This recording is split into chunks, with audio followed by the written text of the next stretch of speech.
ॐ पूर्णमद पूर्णमिदं पूर्णात् पूर्णमुदच्यते पूर्णस्य पूर्णमादाय पूर्णमेवावशिष्यते। श्री शेरों वाली माँ के चरणों में अपना सर्वस्व ध्यान समर्पित करते हुए आज हम तृतीय स्कंद का 16वां अध्याय का पठन और श्रवण करने वाले हैं, जिसमें कि युधाजीत का भारद्वाज मुनि के आश्रम पर आना और उनसे मनोरमा को भेजने का आग्रह करना, प्रत्युत्तर में मुनि का शक्ति हो तो ले जाओ ऐसा कहना वर्णित है। तो एक बार फिर से सुनैने माँ जगदम्बा के चरणों में अपना ध्यान लगाते हुए ये पाठ आरंभ करते हैं। व्यास जी बोले, हे राजन, तदंतर महाबली युधाजीत ने रणभूमि से अयोध्या पहुंचकर सुदर्शन को भी मार डालने की इच्छा से मनोरमा के विषय में लोगों से पूछा। मनोरमा कहाँ चली गई, ऐसा बार बार कहते हुए उसने सेवकों को इधर उधर भेज दिया। तत्पश्चात किसी शुभ दिन में अपने दोहित्र को राज सिंहासन पर बैठा दिया। समस्त मंत्रियों के साथ गुरु वशिष्ठ ने अथर्व वेद के कल्याणकारी मंत्रों का उच्चारण करके जल पूरित समस्त कलशों से राजकुमार शत्रुजित का अभिषेक किया। हे कुरुनंदन, उस समय शंख भेरी के निनादों तथा तुरहियों की ध्वनियों के साथ पूरे नगर में उत्सव मनाया गया। ब्राह्मणों के वेद पाठों, बंदीजनों के स्तुति गान तथा मंगलकारी जय घोष से अयोध्या नगरी प्रफुल्लित से दिखाई दे रही थी। हृष्ट पुष्ट जनों से भरी पूरी और स्थितियों तथा वाद्यों की ध्वनि से निनादित वह अयोध्या उस नए नरेश के अभिषिक्त होने पर नवीनपुरी की भांति सुशोभित हो रही थी। उस नगरी में जो कोई भी सज्जन लोग थे, उन्होंने अपने घर में ही रहकर शोक मनाया। वे सुदर्शन के विषय में सोचते हुए कह रहे थे कि वह राजकुमार कहाँ चला गया, महान पतिव्रता वह मनोरमा पुत्र के साथ कहाँ चली गई। राज्य लोभी शत्रु युधाजीत ने युद्ध में उसके पिता को मार डाला। ऐसा विचार करते हुए सब में समान बुद्धि रखने वाले वे साधुजन शत्रुजीत के अधीन होकर दुखी मन से रहने लगे। इस प्रकार युधाजीत भी विधान पूर्वक अपने दोहित्र को राज सिंहासन पर बैठाकर तथा राज्यभार मंत्रियों को सौंपकर अपनी नगरी को प्रस्थान कर गया। सुदर्शन मुनियों के आश्रम में रहता है। ऐसा सुनकर युधाजीत उसे मार डालने की इच्छा से तत्काल ही चित्रकूट पर्वती की ओर चल पड़ा। वह दुर्दश नामक श्रृंगवेरपुर के राजा के यहाँ पहुंचा और उस विशाल सेना संपन्न तथा पराक्रमी निषाद राज को अगुआ बनाकर उसने शीघ्र ही आगे की ओर प्रस्थान किया। युधाजीत को सेना सहित आते हुए सुनकर अबोध संतान वाली वह मनोरमा भयभीत तथा अत्यंत दुखित हो गई। अत्यंत शोक संतप्त वह मनोरमा आंखों में आंसू भरकर मुनि भारद्वाज से बोली कि युधाजीत यहाँ भी आ पहुंचा, अब मैं क्या करूं तथा कहाँ जाऊं। इसने मेरे पिता का वध कर दिया था, अपने दोहित्र को राजा बना दिया, अब वह विशाल सेना के साथ मेरे पुत्र की वध की कामना से यहाँ आ रहा है। हे स्वामिन, मैंने सुना है कि पूर्व काल में जब मुनियों के पवित्र आश्रम में द्रौपदी के साथ पांडव निवास कर रहे थे, उसी समय एक दिन वह पांचों भाई आखेट के लिए चले गए और द्रौपदी वहीं पर मुनियों के उस पावन आश्रम में रह गई थी।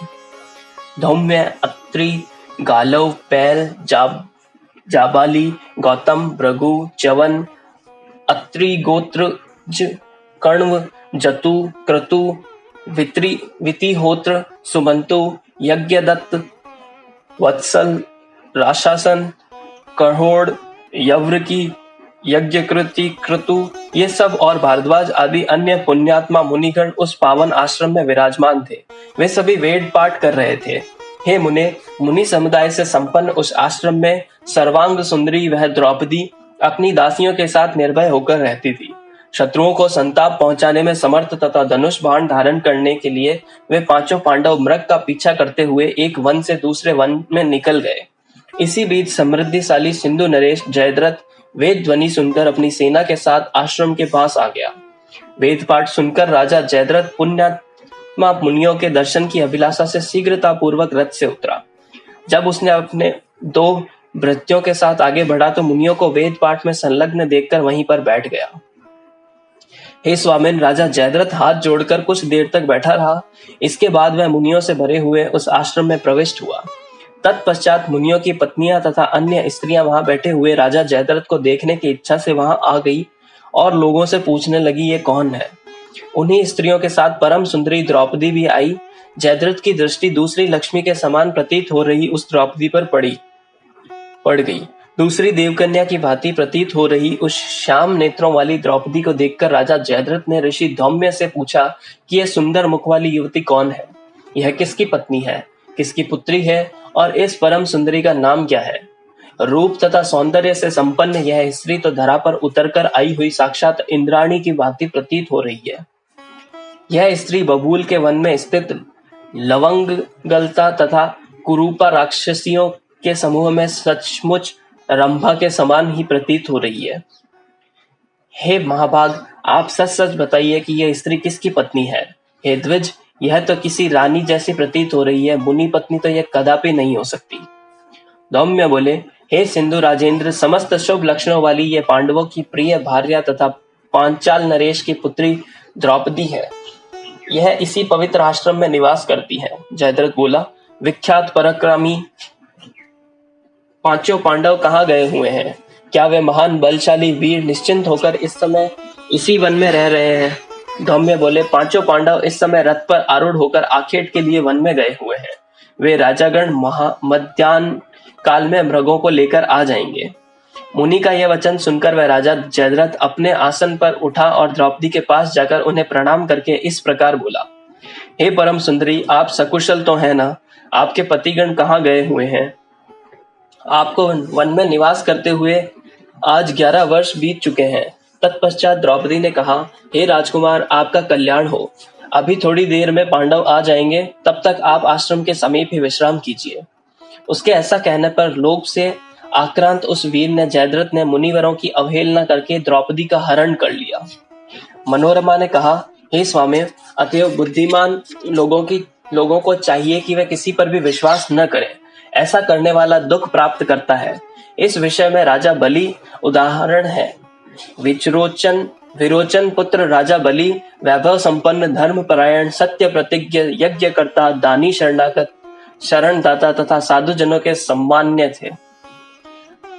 प्रहलाद के पुत्र वे राजा बलि कभी धर्म का आचरण नहीं करते थे। उन्होंने दक्षिणा युक्त 99 यज्ञ किए, फिर भी वे सत्व गुण की साक्षात मूर्ति, योगियों द्वारा सदा आराधित तथा विकारों से रहित भगवान विष्णु भी देवताओं का प्रयोजन सिद्ध करने के लिए कश्यप से उत्पन्न हुए। उन्होंने वामन का कपट वेश धारण करके छल पूर्वक उनका राज्य तथा सागर समेत पृथ्वी ले ली। विरोचन के पुत्र बलि एक सत्यवादी राजा थे। मैंने तो ऐसा सुना है कि भगवान विष्णु ने इंद्र के लिए यह कपट किया था। जब साक्षात सत्व की मूर्ति भगवान विष्णु ने बलि का यज्ञ ध्वंस करने की कामना से वामन रूप धारण करके ऐसा किया, तब अन्य लोग क्यों नहीं करेंगे? अतएव हे स्वामिन, किसी पर भी विश्वास नहीं करना चाहिए, क्योंकि यदि चित्त में लोभ रहता है तो पाप करने में भी किसी प्रकार का डर ही क्यों? हे मुने, लोभ के वशीभूत प्राणी सभी प्रकार के पाप कर बैठते हैं। उस समय किसी को परलोक का किंचित मात्र भी भय नहीं रहता। लोभ से नष्ट हुए चित्त वाले प्राणी दूसरों को धन हड़पने के लिए मन, वचन तथा कर्म से सम्यक तत्पर रहते हैं। देवताओं की निरंतर आराधना करके मनुष्य उनसे धन की कामना करते हैं। यह निश्चित है कि वे देवता अपने हाथों से धन उठाकर उन्हें देने में पूरी तरह से समर्थ नहीं है, किंतु व्यवसाय, दान, चोरी अथवा बलपूर्वक लूट आदि किसी भी माध्यम से मनुष्य का अभिलाषित धन उन देवताओं के द्वारा दूसरे के पास से ला करके उन्हें दे दिया जाता है।